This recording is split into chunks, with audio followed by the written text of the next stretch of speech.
नमस्कार। आज हम कैश फ्लो की जब स्टेटमेंट बनाते हैं तो उसमें मैंने पहले बताया था कि ऑपरेटिंग एक्टिविटीज से कैश फ्लो, इन्वेस्टिंग एक्टिविटीज और फाइनेंसिंग एक्टिविटीज। तो उसमें cash flow from operating activities ये किस तरह से कैलकुलेट करते हैं, इसका मैंने कल एक फॉर्मेट भी बताया था कि डायरेक्ट मेथड और इनडायरेक्ट मेथड दोनों से कैलकुलेट करते हैं।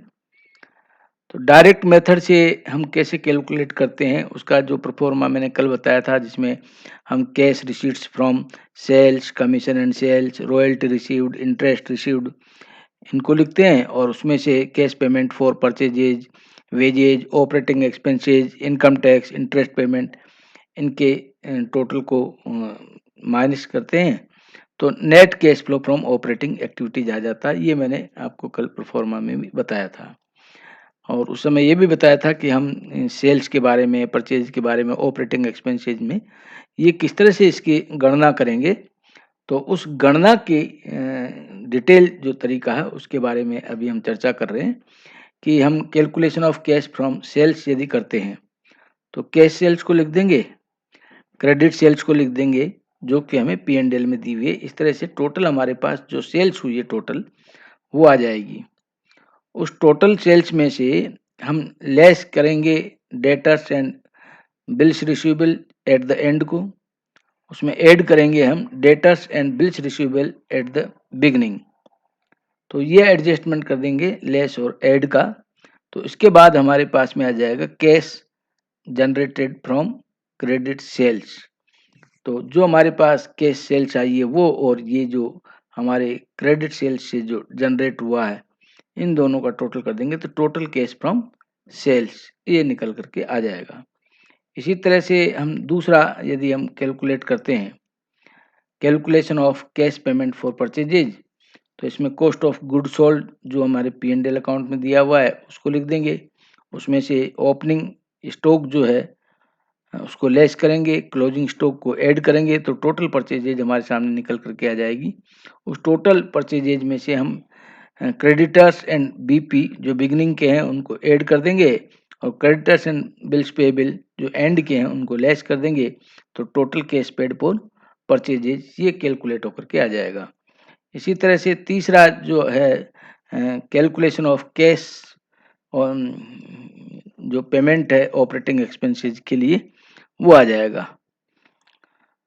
तो वो कैश ऑपरेटिंग एक्सपेंसेस हमारे कौन कौन से हैं, इसमें एक्सपेंसेस जो प्रॉफिट एंड लॉस अकाउंट में दिए हैं वो लिख देंगे। उसमें ऐड करेंगे हम आउटस्टैंडिंग एक्सपेंसेस जो बिगनिंग के हैं उनके और प्रीपेड एक्सपेंसेस जो एंड के हैं। इसी तरह से इसमें से हम लेस करेंगे आउटस्टैंडिंग एक्सपेंसेस एंड के और प्रीपेड एक्सपेंसेस बिगनिंग के तो कैश पेड फॉर एक्सपेंसेस ये निकल करके हमारा आ जाएगा। तो ये एक प्रोफोर्मा के रूप में मैंने आपके सामने रखा है। अब इसको हम ठीक तरह से एक उदाहरण के माध्यम से समझ सकते हैं। जैसे हमको इनकम स्टेटमेंट दिया हुआ है, मान लीजिए 31/3/2020 का इसमें दिया हुआ है। तो हम क्या करेंगे, जैसे सेल्स दी हुई है 5 लाख की, उसमें से लेस दिया हुआ है cost of good sold 3 lakh रुपए के, ग्रॉस प्रॉफिट 2 लाख रुपए का गया, जिसमें से लेस किया हुआ है operating expenses, depreciation, preliminary expenses, return of 1,20,000 और 5,000, 1,25,000 नेट प्रॉफिट हमारा निकल के आ गया 75,000 रुपये। अब एडिशनल इन्फॉर्मेशन भी हमारे पास में दी हुई है। एडिशनल इन्फॉर्मेशन में ये दिया हुआ है कि डेटर्स हैं, बी आर हैं, प्रीपेड एक्सपेंसेज हैं, इन्वेंट्रीज हैं, क्रेडिटर्स हैं, बिल्स पेएबल हैं, आउटस्टैंडिंग एक्सपेंसेज। इनके 1/4/19 के यानी ओपनिंग बैलेंस दिए हुए हैं 50,000, 12,000, 5,000, 70,000, 40,000, 15,000, 5,000 और क्लोजिंग बैलेंस दिए हुए हैं 60,000, 10,000, 6,000, 80,000, 50,000, 5,000 और 4,000। इसके आधार पे हम किस प्रकार से इसको कैलकुलेट करेंगे। तो जो हमारा इसमें जो सॉल्यूशन आएगा तो उसमें से जो हम कैश फ्रॉम ऑपरेटिंग एक्टिविटीज जो आता है, इसमें cash received from sales 4,92,000, cash payment for purchases 3,10,000, operating expenses 1,02,000 और इनका टोटल जो है 4,12,000। तो cash net cash flow from operating activities 80,000 आता है। तो इसमें सेल्स को कैसे कैलकुलेट किया, परचेज को कैसे कैलकुलेट किया और ऑपरेटिंग एक्सपेंसेस को किस प्रकार से कैलकुलेट किया है, तो इसकी डिटेल हम यहाँ अच्छी तरह से समझेंगे कि कैश फ्रॉम सेल्स जब आया तो सेल्स हमें दी हुई है 5 लाख रुपए की। अब जो डेटर्स हमें दिए हुए हैं एट द एंड के दिए हुए हैं 60,000, उसको माइनस कर देंगे, और BRB जो बिल्स रिसीवेबल है एट द एंड जो है वो 10,000 रुपये के दिए हुए हैं। तो टोटल 17,000 जिनको हम माइनस करेंगे तो 4,30,000 आ जाएगा। और उसमें डेटर्स एट द बिगनिंग और BR एट द बिगनिंग 50,000 और 12,000 दोनों को जोड़ते हैं तो 62,000 आता है।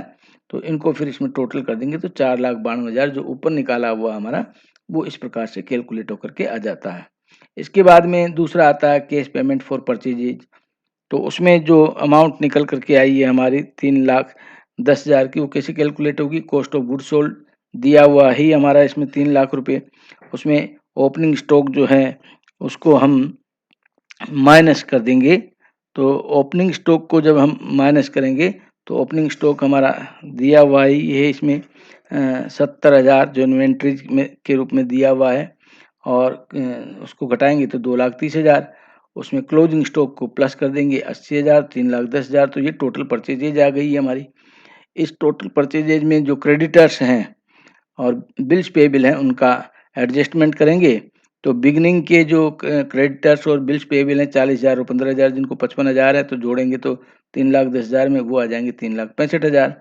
और क्रेडिटर्स और बिल्स पेबल जो एंड के हैं 50,000 और 5,000 यानी कुल मिला के 55,000, उनको यदि घटाएंगे तो 3,10,000 आ जाएगा। इस प्रकार जो हमारी total cash paid for purchases ये 3,10,000 जो हमने ऊपर लिखा हुआ है ये निकल के आ जाता है।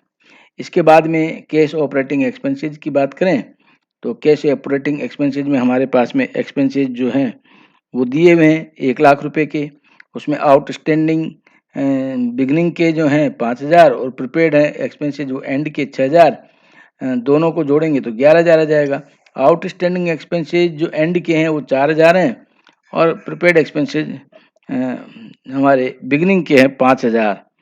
तो इनका भी हम यदि करते हैं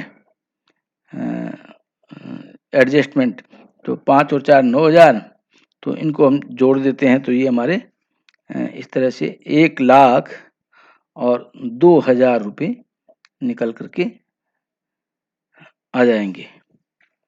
इनका सारों का एडजस्टमेंट अगर अपन करते हैं ये माइनस करने के बाद में ये चीज़ इसमें से निकल के आ जाती है।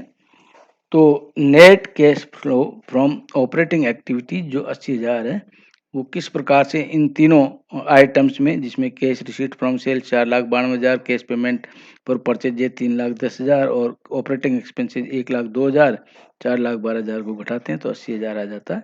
इस प्रकार से जो अभी मैंने फॉर्मेट बताया था आपको उसको हम इस उदाहरण के माध्यम से भली प्रकार से समझ सकते हैं। आगे हम इसमें अप्रत्यक्ष विधि से किस प्रकार से कैलकुलेट करते हैं उसके बारे में चर्चा करेंगे। आज बस इतना ही। बहुत बहुत धन्यवाद। नमस्कार।